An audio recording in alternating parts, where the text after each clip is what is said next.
Okay, we're on now with Robin Kimbrough Hayes, who is running for Senate, but I guess I met in a really odd way. Hey, hi, Robin Kimbrough Hayes. You have 3 names. I don't know what to call you, honestly. Well, I am Robin Kimbrough Hayes. I'm on the ballot as Robin Kimbrough. I just recently got married to a wonderful man named Arnold Hayes. Okay, what do your friends call you? Robin? They call me Robin. Okay, all right. Well, 3 names is always confusing to me because I didn't know if your first name was Robin Kimbrough or, Robin Kimbrough Hayes, it is a pleasure to have you on. I mentioned that we met in a pretty odd way as I was finishing up a run, and it was really hot this day, and I'm struggling, and I look over, and you have a big smile on your face, and you're like, all right, and you're looking into a phone, and a friend of yours is recording you, and you're like, all right, we can do it, we can get together. And I look over at you and I go, hey, that's awesome. I don't even know what you're talking about, but I'm into it because there's a lot of positivity happening there. What exactly were you talking about over in the field? Well, I want to first say that person filming me was my son, Adric. He's Okay. an avid golfer, and so he was helping me to make a campaign video. So we were making a video about how we need to move the needle in Tennessee on issues that are really important to me and I believe to Tennessee. And my theme for my campaign is passion for Tennessee. And I believe that to flip this seat, to flip the Senate, we need to have a candidate who is going to inspire people with energy and passion to get out to vote. But I just don't bring energy and passion, but I bring a whole set of skills to handle this job as United States Senator. I'm a lawyer and I'm a chaplain, so I know how to draft legislation. I know how to read policies, and I've argued cases all across the state of Tennessee. And as a chaplain, I know how to sit with anger, suffering, and fears, and even during times of joy and excitement. So that's what I was talking about on that rock I was standing on. Well, when you see me come running by and I wave at you and I'm all sweaty, are you like, what is this guy even doing right here? Well, I want to make sure that I waved at everybody that passed by. I'm a friendly person anyhow, and that's where you jog is kind of like the Greenway area, and so we're pretty familiar with that space. But I caught a lot of attention out there, and I said, hey, this message is exactly what I wanted to be: powerful, engaging, and getting people excited. And I'm glad that I inspired you to allow me to share with your listeners today. Well, so let's talk about your background a little bit. So you're an attorney. Where did you go to school, and what kind of law did you study? I went to Emory School of Law, and I ended up practicing in the public sector of law because I have a calling to do service. So I work for the Attorney General's office here in Tennessee, and I also work for the Department of Children's Services. I spent a decade of doing work with the Tennessee Coalition to End Domestic and Sexual Violence, where I drafted policy, conducted training all over the state of Tennessee on issues related to domestic violence and sexual assault. But what's really exciting about my background is that I grew up in a trailer park in Lexington, Kentucky. And if it had not been for that trailer park, I don't think I would have the passion and energy I have now to run for this seat. The trailer park taught me how to stretch resources and make lots out of a little. And it also gave me the drive to go to college at Fisk and Emory School of Law. But most importantly, it taught me that no matter what the situation is, there is still hope. And it's that same fight and hope that got me out of the trailer park that I want to bring to Washington as the United States Senator for the state of Tennessee. I think we have a lot of similarities. I also am a former trailer park kid, and so is my producer, Mike. We have 3 trailer park kids all here hanging out with each other. Oh, my gosh. I have met so many people on this journey who grew up in the trailer park. I talked to a constituent in Knoxville, and we were sharing about the trailer park, and we kind of had like a really quick moment of silence because both of our trailer park situations are very difficult. And I will say that most people who grew up in a trailer park really had some really hard struggles. What added to my struggle, not just the poverty issues, but my mother and I were also the only African Americans in that trailer park. And And so I was 5 years old when we moved in the trailer park, and I was going on 17 when we moved out. So even in the midst of it, I was able to build community and relationships. And it was some white folks in that trailer park that stood up for my mother and myself. And if it had not been for them, we probably would not have made it out of the trailer park. So that's what it's all about. It's all about not only being an ally, but being an accomplice, getting down in the fight for social justice and moving the needle on the systemic issues that we see going on in our country today. You talk about social justice. Do you feel with what's happening now, are you seeing the needle move to a place that you think it will actually stay moved? That's a really good question, because sometimes these issues come in waves. But I really believe, and I'm hopeful that the needle is moving.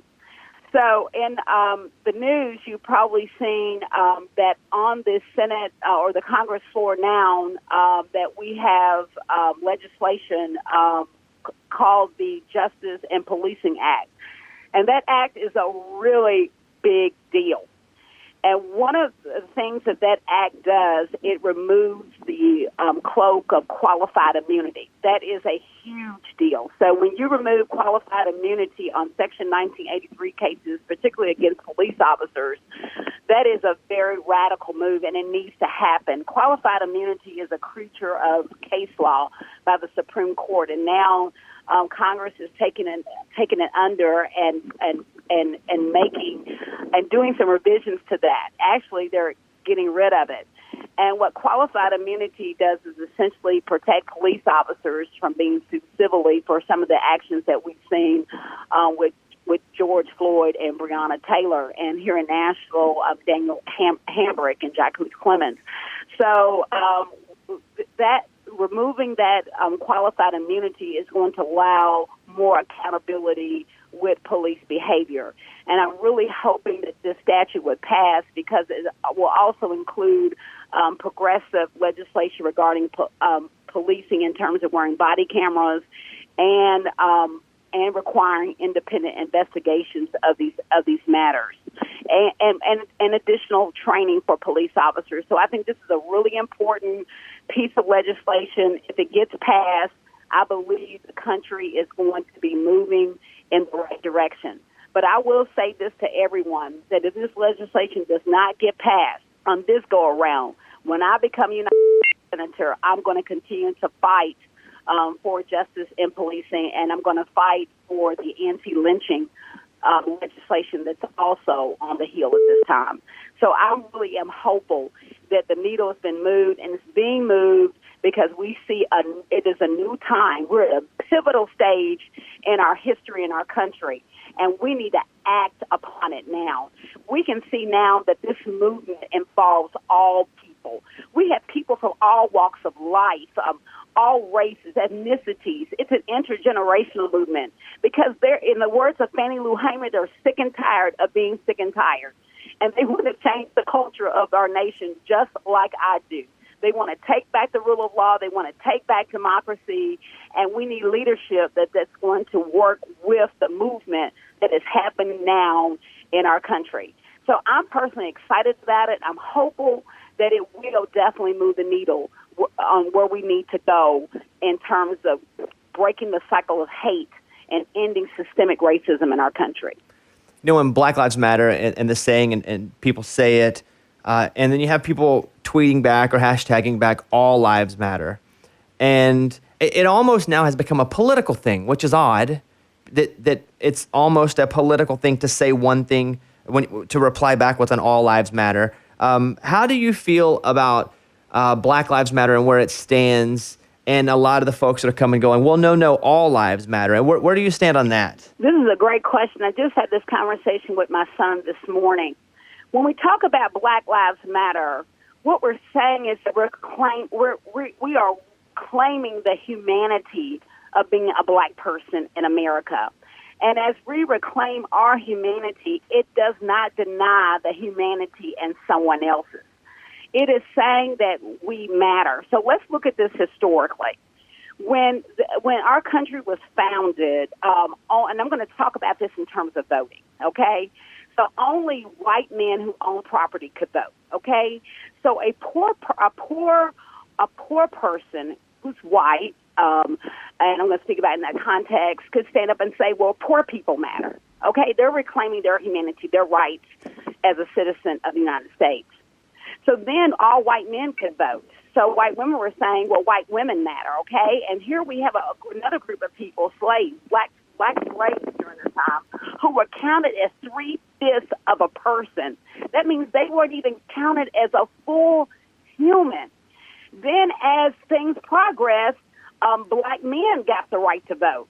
And then white women and black women got together and they said, we matter and we deserve the right to vote. It doesn't, when that messaging comes out, it does not deny who someone else is, but it is a group claiming who they are. And I love to get theological here, but I won't. But claiming who they are and who they are in humanity and in creation. And so women did eventually get the right to vote. But still, we see as history has progressed, we still see this systemic oppression within our community. And what we're saying is Black Lives Matter. It matters when black people are killed by a police officer. It mattered when Ahmaud Arbery was shot down, run over by a truck in the middle of the street while he was jogging. We matter. Our lives are just as important as anyone else's. And so Black Lives Matter is not taking away humanity or power from anyone else. It is actually reclaiming power for a community.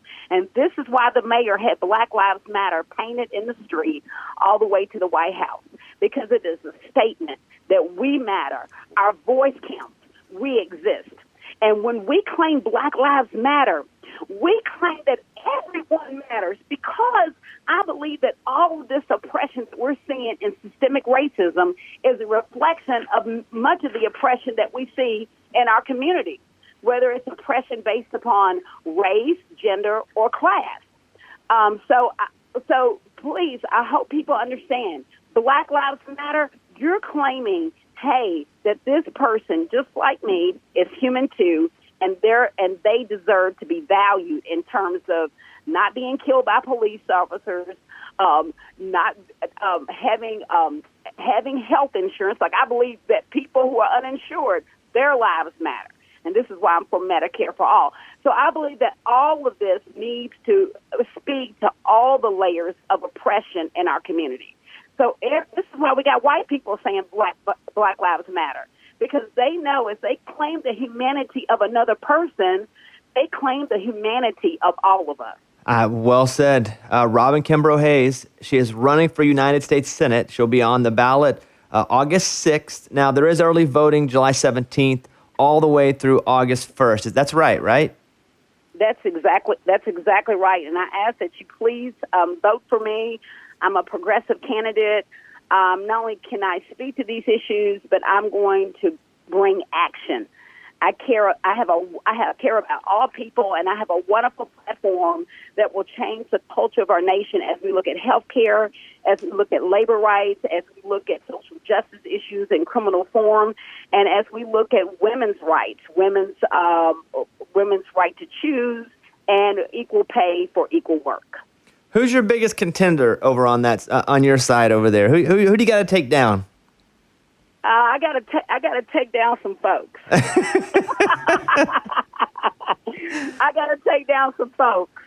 But I'm working, and I'm the progressive candidate on the agenda. I'm the one that has the passion. I'm the one that has the energy.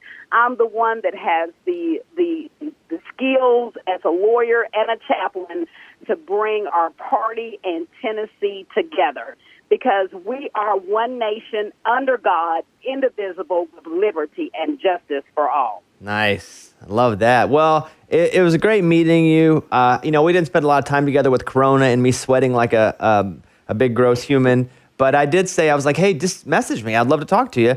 And I think your son was like, what, is this real? Why is some sweaty guy offering I was like, no, I really have like a bunch of shows and I would love to talk to you guys. And just funny how things work out. So I really appreciate your time. I got to be honest with you.